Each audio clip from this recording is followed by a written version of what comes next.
Of course, he holds wins over Rando Bailey, DeMarcus Chop Chop Corley, the Magic Man Paulie Malignaggi, Zab Judah, Shane Mosley, Ricardo Mayorga, Sergio Martinez, and a plethora of others. He is the last champion to defend his title in the world-famous Madison Square Garden ring that is now on display right inside there with an 11th round stoppage of Zab Judah. You folks remember that fight in 2007. He announced his retirement in 2017 with a tremendous record of 41-6, 33 KOs. Viva Puerto Rico! Give it up for a man who will be in here in about 5 years, Miguel Angel Cotto, ladies and gentlemen. Now, you're not going to announce that you're making a comeback, right? You're going to stay retired, right? I'm not. Okay. I'm not. What is this experience like for you? What do you think of Canastota and the International Boxing Hall of Fame, Miguel? Just hold the mic. That'll be fine. Great. It's my first time here.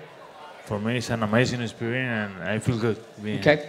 And we'll need to keep the noise down if we can so we can do this. And I want you folks to please participate if you have a question or a comment for one of the guys that is so popular in the sport. You know, you're also very popular with other fighters. So many fighters like Miguel Cotto. What do you think it is? What is it that makes you so popular? I put the best of Miguel in every camp and every preparation, just to bring the best Miguel in every fight. You know, I think that people identify themselves with that. And I got to tell you something. This is a bit off script. You and I constantly battle it out on social media as to who is the handsomest guy in boxing, and you got a slight nod over me because of your hair. You know. You know, what's happened so far for you in Canastota? What has already happened your first few days here? And talk about some of your experiences with the other great champions. It's my first time in here. I'm just visiting and knowing about the facilities, about the Hall of Fame, and I enjoy it a lot. Talk about your really great amateur boxing and talk about how did you get into boxing in your amateur career? Back in 1991, when I was finishing my elementary school, I was a heavy kid. My weight was 160 something pounds, and I asked to my father to start in boxing to lose weight. That was the main reason to start in boxing. Just to get in shape. Just to get in shape. And talk about those early years. Do you remember your first amateur fight? No. Do you remember your Olympic experience in the Sydney Games? 2000. And what's so interesting is the guy, I think, who beat you, Abdullayev, he would go on to win the gold, and you'd fight him as a pro and beat him. I lost with the Olympic medal winner, gold medal winner, and then a couple years after, I beat him in the Madison Square Garden. Yeah, and what did that mean to you to avenge that?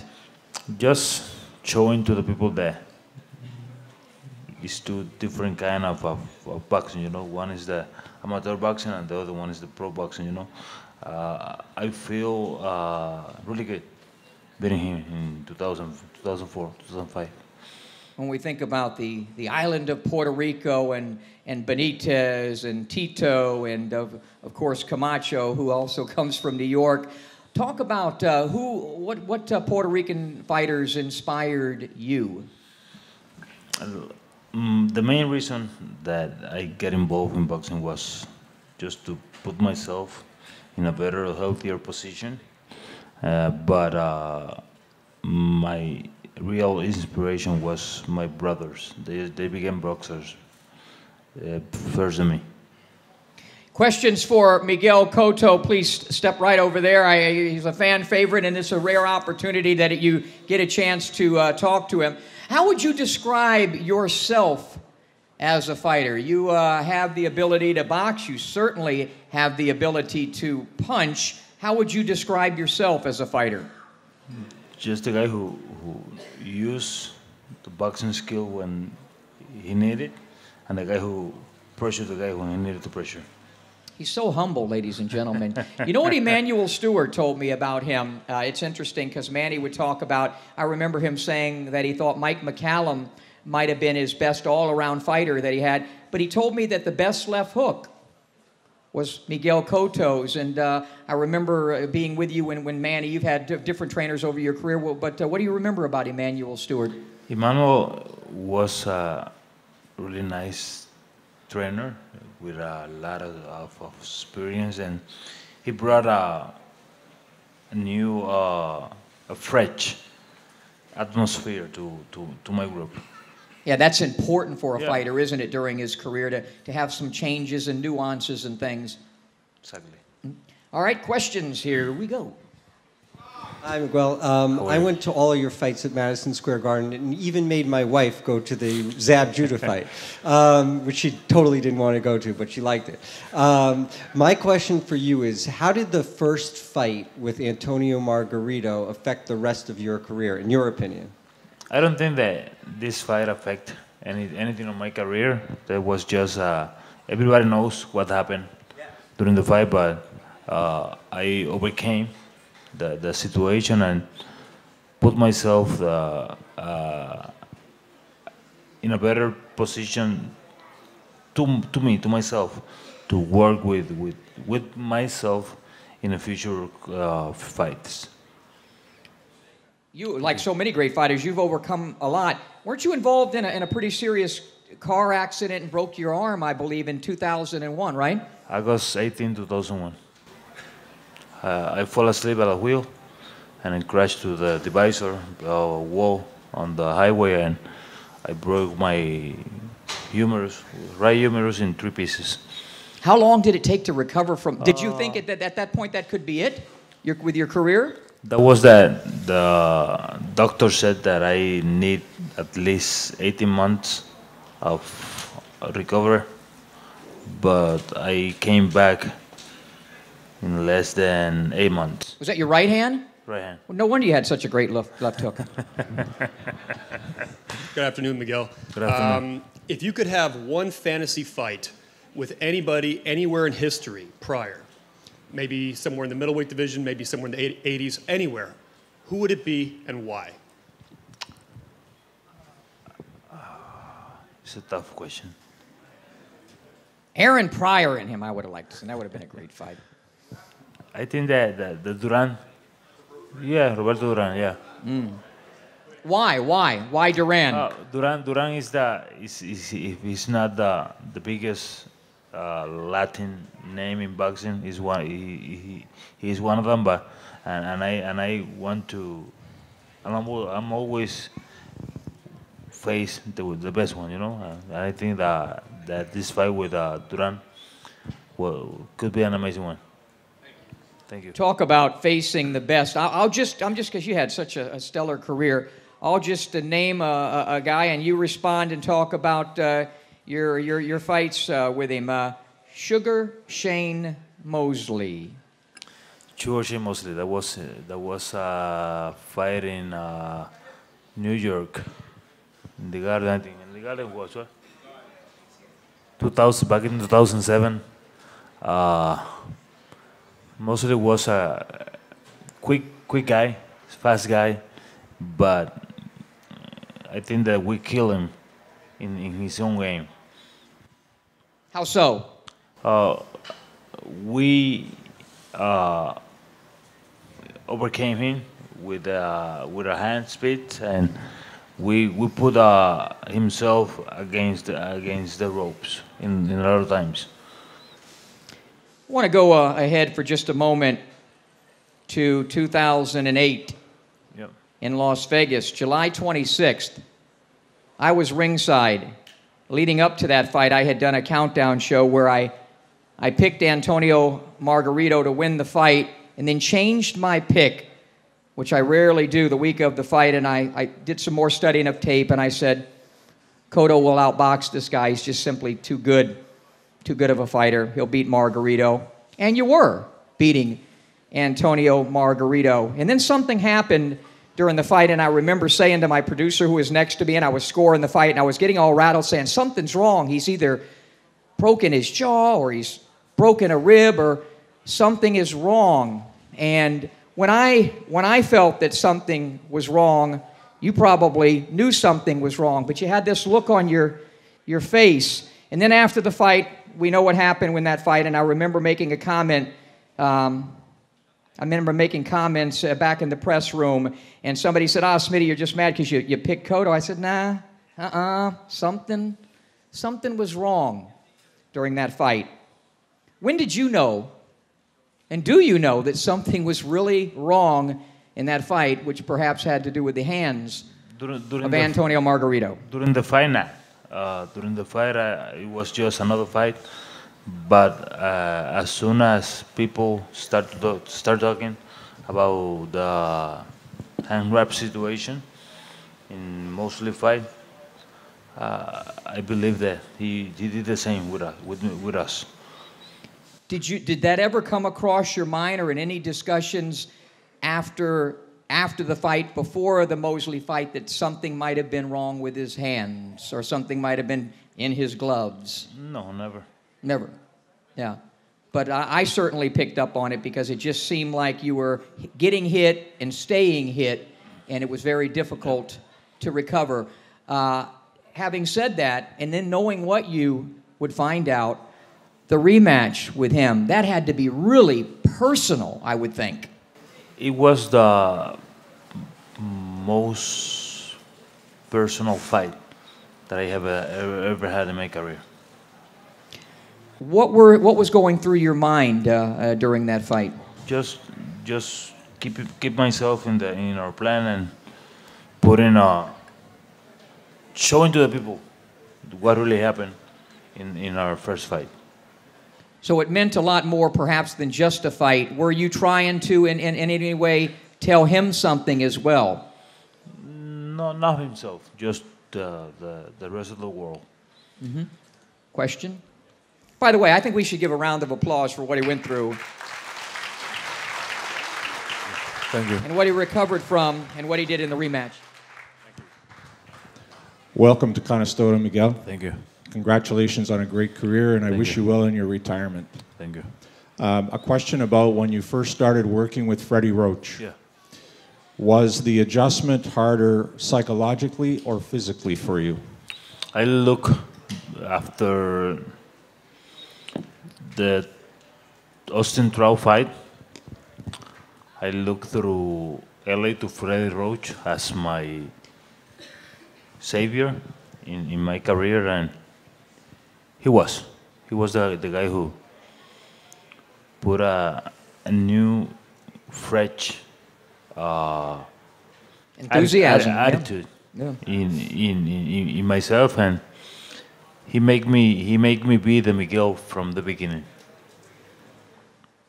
What is so special about Freddie Roach as a trainer? He seems to is it because he's an ex-fighter and really can relate also to the fighters? In my personal case of Freddie, everybody knows that he has Parkinson, and sometimes his medicines can control his movements, and no matter how he feels, no matter how he is, he's there trying to bring his best, just to take the best from you, take the best out of you. And saying that and watching him doing this, just put myself in a new kind of understanding. You know, if he can be here doing all of this with his disease, why cannot bring our best? You know. When I think about Miguel Cotto, I think of just like with Tommy Hearns, and it's amazing when Tommy Hearns walks into an arena, nobody cares about what was the result of the first Ray Leonard fight or the fight with Marvin Hagler, right? We just know that that's Tommy Hearns. Same thing with Cotto. So we'll talk about a couple of fights where you didn't get the nod. First off, your fight with Manny Pacquiao. Manny was a quicker guy. This night, after round number 3 or 4, myself, I put myself out of our plan, and he took advantage of that. And a guy that lives close to me, Floyd Money Mayweather. You put a lot of pressure and did a great job against Floyd. I think that we did a really good job. We put our best as always, facing one of the best ever in our sport, and I think that we did a really good job. Slippery guy, isn't he? He is. Hi, Miguel. Hi.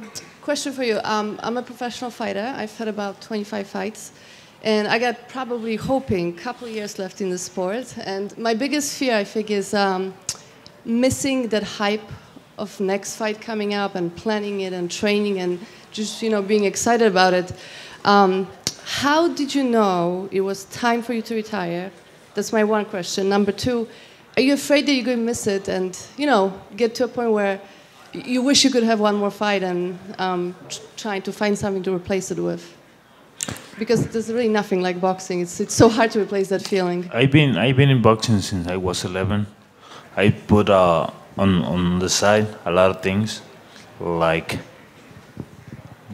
my family, my kids, my wife, and I spent 27 years in the boxing business as an amateur, as a professional, and I just really felt that it was time to go and enjoy time with my family. No, I don't. Thank you. You have a very, go ahead. You have a very special bond, of course, and love with not only your family, but also your team. And I don't know, did any of you see the 24/7s? He's also a really, kind of a funny guy, too. He likes to play a lot of jokes and do a lot of things. Talk about the camaraderie within Team Cotto. The special bond. We're not a team. We're family, and we know each other since 1990 something, and everybody in our team is a part of my family. They're like my brothers. Another question. Here we go. All the ladies are coming up for Cotto. Here we go. Buenas, Miguel. Me llamo Hola. Ashley. Soy fanática bien grande. I'll ask Gracias. the question in English so everyone understands. What do you feel was your most challenging fight that you took a big life lesson from? I think my whole career, I enjoy it, but since the first fight through the last one, I put myself through difficult situations, that made me grow, make me became the man I am today, not just the boxer, the father I have to be for my kids, the husband I have to be for my wife, and the friend I have to be for my friend, boxing just make me be the Miguel I am right now. And thank you for making Puerto Rico proud. I'm Puerto Rican, so I can for sure say that you've made us all proud. Thank you. Thank you.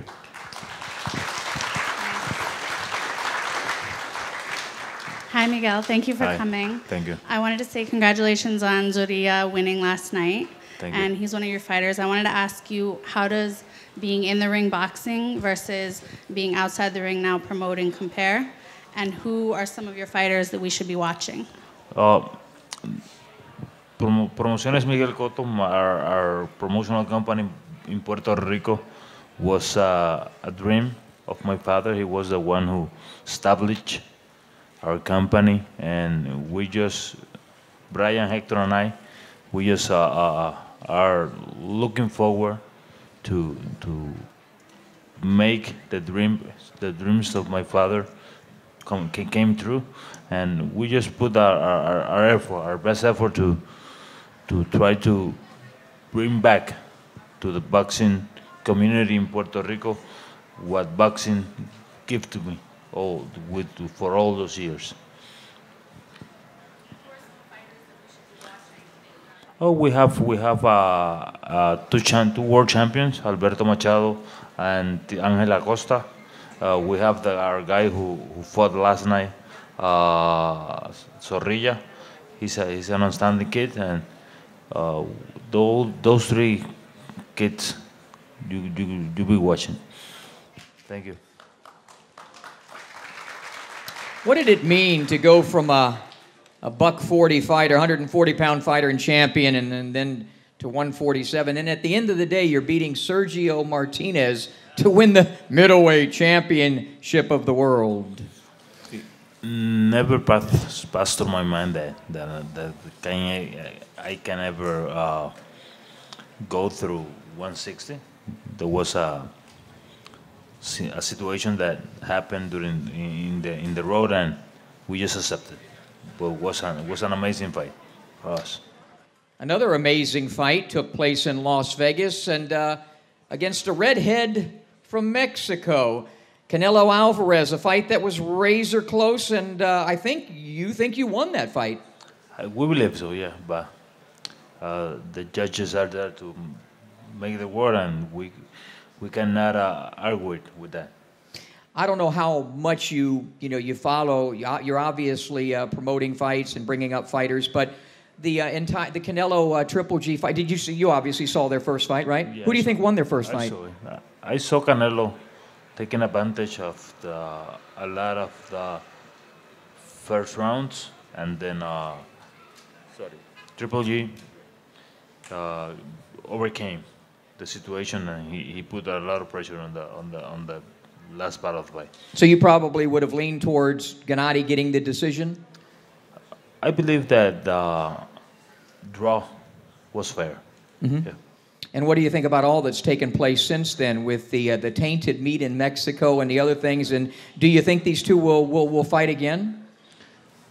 I think that the world needs to watch really good fights, and no matter what, I think that this fight is going to happen. What has boxing done for your life? Boxing make me be the man I am right now, the father I am right now, the husband I am right now. Boxing represents my whole life. And how does Miguel Cotto want to be remembered as a fighter? I don't have control of that, you know. I bring my best in every morning at the track, at the gym. I bring my best every evening at the gym, and I try to bring my best every night in every fight. People can remember or think about me in the way they want. My family knows what I did for them, what I did for my people, what I did for my family, and I'm happy with that. Well, now that you're retired, and now that you're sitting here in Canastota, are you starting to think about when you will come here again and be here forever as an inductee into the International Boxing Hall of Fame? It's early to think about it, you know. First of all, people have to pick and choose Miguel to be here. I doesn't have control neither of that, and we have to wait. We have to wait until the moment came, and we'll see. All right, we'll do just a sampling. Does he belong in here, ladies and gentlemen? Thank you. Ladies and gentlemen, please give it up for Miguel Cotto. Thank you. And he'll be signing autographs. Thanks, champ.